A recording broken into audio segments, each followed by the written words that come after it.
Hi there.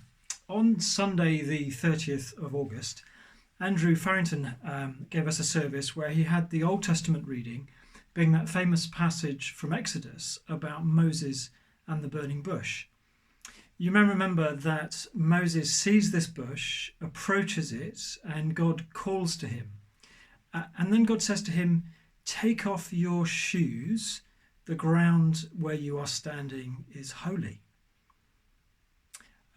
Now, it reminded me, as I was listening to that and reading that afresh, of another time in the Old Testament when the same thing happens to somebody else. That somebody else is Joshua, who followed Moses as the leader of the people of Israel. And if you remember, Joshua then led the people of Israel over the Jordan, and their first kind of big obstacle was Jericho. So in Joshua 5, we read this. "Now when Joshua was near Jericho, he looked up and saw a man standing in front of him with a drawn sword in his hand. Joshua went up to him and asked, 'Are you for us or for our enemies?'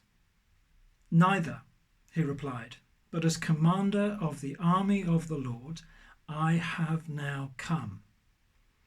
Then Joshua fell face down to the ground in reverence and asked him, 'What message does my Lord have for his servant?' The commander of the Lord's army replied, 'Take off your sandals.'" Sound familiar? "Take off your sandals, for the place where you are standing is holy." And Joshua did so. So we have these two incidents of Moses and then Moses' successor, both meeting God in different ways. And the message from God is, take off your shoes, take off your sandals where you are standing. The ground you are standing is holy. And they did so. And those two reminded me of a third occasion earlier in the story when Jacob had stolen his brother's blessing and was off escaping. And if you remember the story of the stairway to heaven, so Jacob lies down with his head on a stone, and he has a dream of angels ascending and descending on this stairway to heaven. And in his dream, God speaks to him. And then when Jacob wakes up, he says this, "Surely the Lord is in this place, and I was not aware of it." He was afraid and said, "How awesome is this place? This is none other than the house of God. This is the gate of heaven."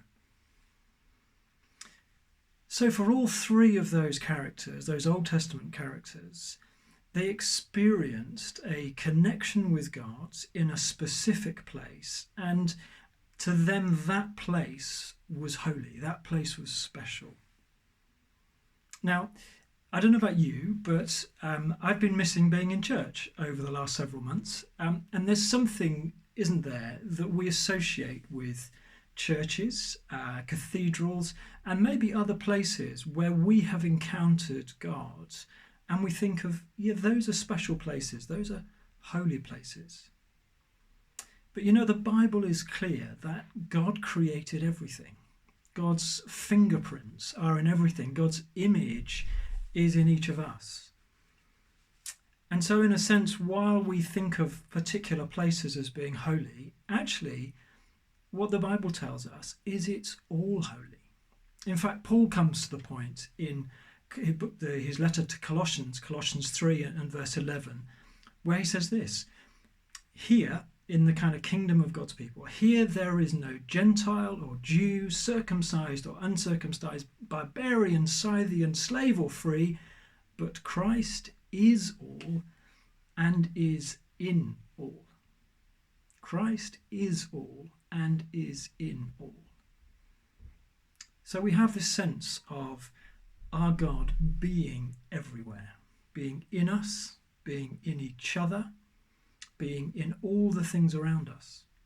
So wherever you're sitting at this moment, listening, watching this, God is there. It is a holy place. You are a holy place.